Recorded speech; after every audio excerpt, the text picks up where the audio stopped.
Vamos ver se eu ainda lembro como se faz isso.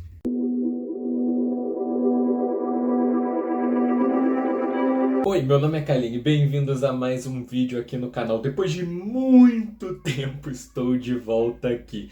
Hoje eu vou trazer algumas atualizações em relação às minhas leituras do ano e para dar umas satisfações também aqui do porquê não teve vídeo no canal pelos últimos 2, 3 meses. Parece uma eternidade a esse ponto aqui agora.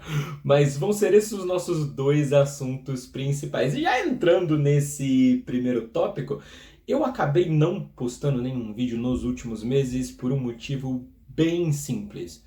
Meu computador morreu. Eu não tinha como gravar nenhum vídeo. Então, precisou-se de um tempo para que eu conseguisse um computador melhor que suportasse o editor de vídeo também para poder voltar a produzir os vídeos aqui. Isso posto, vamos às leituras. Eu vou falar de um livro e de alguns quadrinhos que li nesse período que o canal ficou sem vídeos, tentando o meu melhor não ser prolixo demais. Eu vou tentar ser objetivo, falar das coisas que eu gostei, que eu não gostei, mas de uma maneira um pouquinho mais concisa. Falemos do livro então. O livro foi o Prosa e Seguidas de Odes Mínimas, do José Paulo Paes. Um livro curtinho, de 88 páginas. Foi a minha primeira vez lendo um livro de poemas e eu gostei. Eu gostei da experiência. É que essa leitura tem um pequeno asterisco. Eu sou professor de redação e leitura. E um dos meus objetivos enquanto professor de redação e leitura é colocar os meus alunos para ler algum livro. Todo bimestre vem recomendações que eu ou eles podem escolher ler. Esse aqui eu tinha escolhido que eles lessem. E eu passei a maior parte do bimestre tentando fazer eles lerem. Acho que a maior parte do meu esforço foi concentrada aí.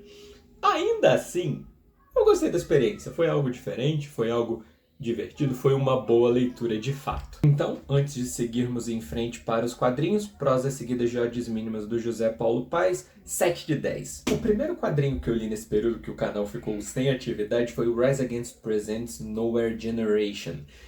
E, fato curioso, aqui, antes do meu computador empacotar a partir dessa para uma melhor, eu tinha gravado um vídeo inteirinho sobre o Rise Against Presents Nowhere Generation. E aí tudo aconteceu. Eu tinha gravado um vídeo falando sobre tudo, todos os elementos interessantes dessa história. Aí eu não tive computador. E me deu um certo toque, eu fiquei meio desanimado. E eu falei, quer saber? Vou me desfazer desse vídeo. Quando eu voltar, eu vejo uma maneira de falar sobre ele, uma alternativa de comentar um pouco que fosse. Fez-se aqui a possibilidade. Rise Against Presents Nowhere Generation foi uma história escrita pelo Sean Simon. Tem vários artistas que trabalham nessa história. Sobre o que é a história? A história, ela trata da ascensão de um governo totalitário nos Estados Unidos que usa de uma polícia especial para oprimir pessoas de diferentes locais na vida. Então você vê uma moça que está trabalhando numa fábrica para ajudar a cuidar da mãe, você vê um garoto que é filho de militar, mas que ele quer ser artista. Você vê um pouco de tudo. Tem um político que está indo contra o que está acontecendo naquele governo. E é engraçado que é uma história que os personagens... Acho que o único personagem que é nomeado é o presidente dos Estados Unidos na história. E todos os outros personagens a gente só vê as ações deles, mas a gente não sabe o nome deles de fato. E é uma história que o Rise Against Presents, no caso, ela é feita em parceria com o Rise Against, uma banda punk americana de Chicago. Minha banda favorita da vida, uma banda muito especial pra mim. E é uma história que mostra muito dos ideais da banda, dessa luta por algo melhor, dessa necessidade de revolução que às vezes se faz presente num contexto muito específico dos Estados Unidos, que pode ou não, dependendo do seu ponto de vista, ressoar com o que está acontecendo no mundo agora também, não só lá, mas no mundo como um todo. Eu amei a história. Acho que eu sou meio parcial por se tratar de algo que envolve o Rise Against também, sendo eles a minha banda da vida, mas eu sinceramente amei essa história. Então, 10 de 10. A segunda história foi Immortal Legend Batman número 1, a história do Batman versão Tokusatsu, uma história do Kyle Higgins e do Matt Groom com a arte da Erika Durso. E se eu não estou enganado, todos os designs e as capas foram feitas pelo Dan Mora, então um time bem de peso ali, né? O pessoal do Massiveverse com o apoio ali do Dan Mora também. Vai ver parte do meu histórico pessoal. Eu sempre gostei muito de Tokusatsu. Desde criança, assisti muito na adolescência, especialmente Kamen Rider. Então aquilo ali falava comigo. E tem todo um mundinho criado ali. Ele começa com um twist muito interessante, né? Que você vê o Batman procurando o Bruce Wayne. E depois você entende o que está acontecendo ali. Tem um pouco do enredo que envolve aquele mundo. Quem são os Immortal Legends? Porque esse é o título ali, né? Eles são os Immortal Legends. E você tem a figura do Batman, do Robin e do Asa Noturna. Então você tem coisas interessantes acontecendo nesse universo. O Batman tem uma sequência de Henshin, uma sequência de transformação, para quem não conhece a terminologia. E ele tem um ataque especial.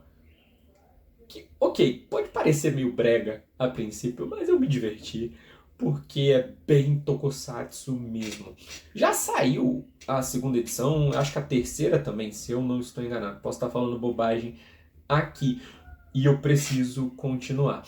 Eu li só a primeira até o presente momento, até o momento que esse vídeo está sendo gravado, e eu gostei muito de Immortal Legend Batman. Tô muito animado pra ver até onde vai, porque o conceito do Batman à la Tokusatsu é muito divertido. Então, 8 de 10. Agora pode tocar internacional. Falemos de Superman entre a foice e o martelo.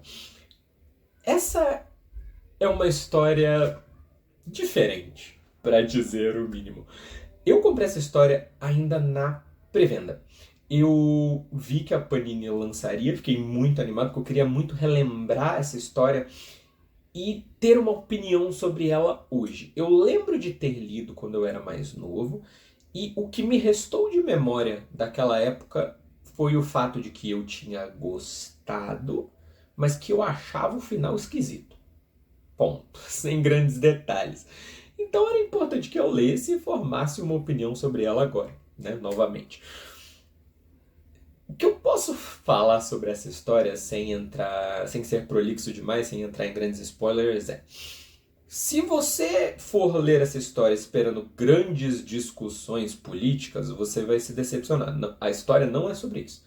Ela segue o Kal-El, que caiu nesse universo paralelo na Ucrânia, em plena União Soviética, e a gente vê a trajetória dele. Os inimigos que surgem, o contexto em que eles surgem, existe uma versão do Batman diferenciada ali. Também a gente vai percorrendo a vida dele. E a história, se eu não estou enganado, tem 3 capítulos. Eu gostei dos 2 capítulos. Eu gostei dos 2 primeiros capítulos. Eu acho que elas constroem um universo interessante. Você vê o Superman sendo ele. Eu acho que isso é um ponto bom até da história, que ele não cai no vamos vilanizar o Superman porque ele é comunista, simplesmente. Então ele não cai nesse ponto. O terceiro capítulo é onde tudo desaba pra mim. E eu não vou dar spoilers aqui novamente, esse não é o ponto, né? Estou tentando ser o mais conciso possível. Mas eu não gosto do final. Eu realmente não gosto do final. Eu acho que o capítulo 3, ele foge completamente até ao que eu estava sentindo dos 2 primeiros. E eu achei... Não gostei. Não gostei realmente do terceiro capítulo. E eu acho que ele afetou um pouco a experiência como um todo pra mim. Pode ser que eu fale dessa história, melhor dizendo, em algum momento no futuro, se for interessante pra alguém aqui. Mas Superman entre a foice e o martelo é bem decepcionante. Então, 4 de 10. Agora vamos falar de DCKO número 1, uma história do Scott Snyder com arte do Javi Fernandes e do Shermanico. Eu amei a primeira edição. A primeira edição desse evento foi muito boa. E tudo que tem saído pela DC nessa leva do all-in com o universo Absolute tem sido majoritariamente excelente. E esse é um ótimo sinal para quadrinhos como um todo, mas mais especialmente, obviamente, para DC. Eu amei a primeira edição. Para os que não estão cientes, o DCKO é o principal evento, né, do momento agora na DC, que ele é meio que o primeiro arco de torneio da DC Comics. Eu vou tentar resumir demais, mas essencialmente eles estão tentando coroar um novo Rei Ômega, o cara que poderia assumir o lugar do Darkseid, que por X razões não está presente no momento. Ele até faz uma aparição na primeira edição por motivos que você precisa ler para descobrir. E a gente entende o início da história. Por que esse torneio vai acontecer? O momento onde os heróis se encaminham para a entrada do torneio, que eles têm que passar por uma série de eventos perigosos, coloquemos assim, é muito frenético. A arte ajuda muito. O Javi Fernandes, ele é muito bom. Às vezes ele cai um pouco na expressão apatetada, não sei se faz sentido, quando tudo tá muito bem desenhado, mas o rosto tá com uma expressão meio assim, então ele tem um pouco disso. Mas não afeta a experiência da história de maneira nenhuma. E esse é um evento que tem um potencial incrível. Eu vi que uns tempos atrás eles tinham anunciado, acho que foi na New York Comic Con, que teriam one-shots, teriam edições especiais com participações de personagens de outros universos. Não sei em que contexto, não entendi em que contexto essas participações vão acontecer, mas você veria o Sub-Zero, o urso, um urso serial killer de uma história que me fugiu o nome agora, o Homelander, o Capitão Pátria, que precisa ser humilhado por quem quer que seja. É algo que eu quero ver enquanto nerd ali, ele ser derrotado por alguém, qualquer pessoa. E também a Red Sonja. Acho que eu não estou esquecendo de ninguém. Então, foi quase que um DLC de personagens para quadrinhos. Eu fiquei muito animado com esse evento. Eu acho que ele tem potencial para ser muito divertido. A primeira edição de DCKO me chamou muita atenção, já é o blockbuster aí do momento. Eu estou bem animado para continuar acompanhando, então a primeira edição de DCKO foi 10 de 10. Agora a minha leitura terminada mais recente, Absolute Wonder Woman, volume 1, The Last Amazon. Uma história da Kelly Thompson com arte do Hayden Sherman e do Mattia De Iulis. Eu tenho essa história aqui, não sei se dá para enxergar ela aqui. O Rise Against Presents também, que foi o que eu falei primeiro, estão ali. Eu só não peguei por preguiça mesmo, foi só por isso. Então a gente vai conversar sobre ela aqui. O volume 1 de Absolute Wonder Woman me surpreendeu demais. Eu achei excelente, de ponta a ponta. A história é muito engajante. Essa versão da Diana é muito interessante. É uma Mulher Maravilha criada no inferno, criada pela Circe. Então tem muito potencial. A maneira como ela conhece o Steve Trevor, os inimigos que ela enfrenta. Então, ela enfrenta inimigos que têm um cunho muito mais mitológico a princípio. O vilão, digamos, da maior parte ali das edições, eu não vou dizer que foi o principal, mas o vilão da maior parte das edições é uma coisa meio quase Lovecraftiana, se é que o termo faz sentido. E ao mesmo tempo, mesmo com esse universo diferente, com essa abordagem diferente para muita coisa, você vê a Era Candy, a popular melhor amiga aí da Mulher Maravilha, que ela tem uma irmã agora também, então você tem uma abordagem diferente para várias coisas, ainda assim parece a Diana, e isso é muito legal. A maneira como ela usa a magia, porque ela é uma bruxa também nessa história, é tudo muito bem feito. Acho que o Chico Barney, do Chico Barney Comics, tinha colocado esse como o melhor da linha Absolute. Então, Vejamos se esse potencial se mantém. Eu tenho aqui, eu comprei o volume 1 do Batman e do Superman, que eu devo ler em breve. Então trarei comentários, se possível, para este canal de meu Deus aqui também. Agora, Mulher Maravilha me surpreendeu demais. E talvez esse seja um comentário meio aleatório, mas acho que vale uma referência específica. Talvez os amigos otakus já tenham ouvido falar de Berserk. E ler Mulher Maravilha Absolute, né, no volume 1, me passou aquela sensação do anime de 97. Eu nunca li o mangá, então eu vou falar como referência, vou usar como referência aqui o anime. De você conhecer os personagens, você ver todo aquele desenvolvimento da Era de Ouro, já a expectativa de que algum desastre aconteça em algum momento. Eu não sei, a Mulher Maravilha, de um certo modo, ecoou um pouco o Guts pra mim. E isso não é sobre a espada dela. Ela ecoou um pouco aquele personagem pra mim, e eu digo isso como o maior dos elogios. Então me puxou um pouco do Berserk de 97 aqui. Essas foram as minhas leituras no período em que este canal esteve parado, mas eu vou fazer só uma menção ao que eu estou lendo agora. Esse aqui eu vou pegar porque está mais perto, consigo mostrar aqui sem muito problema. Ellen de Windhorn, uma história do Tom King com arte da Bilquis Evely e do Matheus Lopes, dois brasileiros. Ai, eu ganhei esse aqui de presente de uma amiga muito querida e estou lendo ele agora. E olha, eu posso fazer um vídeo sobre uma vez que eu termine para que eu organize os meus pensamentos direito. Mas o que eu posso falar agora, e só por contexto, né? Essa história, se eu não estou enganado, ela tem 6 capítulos. Eu acabei de ler o 4. Li o 4 hoje de manhã.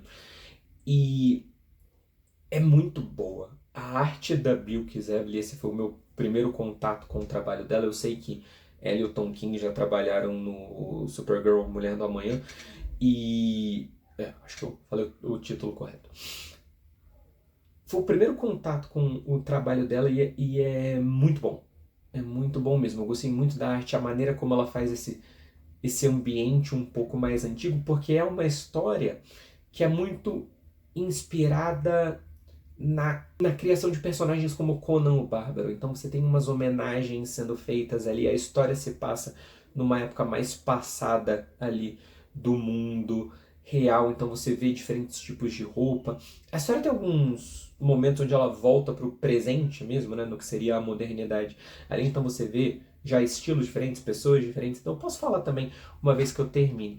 Se eu não estou enganado, eu li acho que 106 das 176 páginas dessa história. O Tom King, eu tinha lido o volume 1 dele, da Mulher Maravilha, que eu gostei, até eu sei que é uma história meio polêmica, mas eu gostei, pelo menos do primeiro volume ali.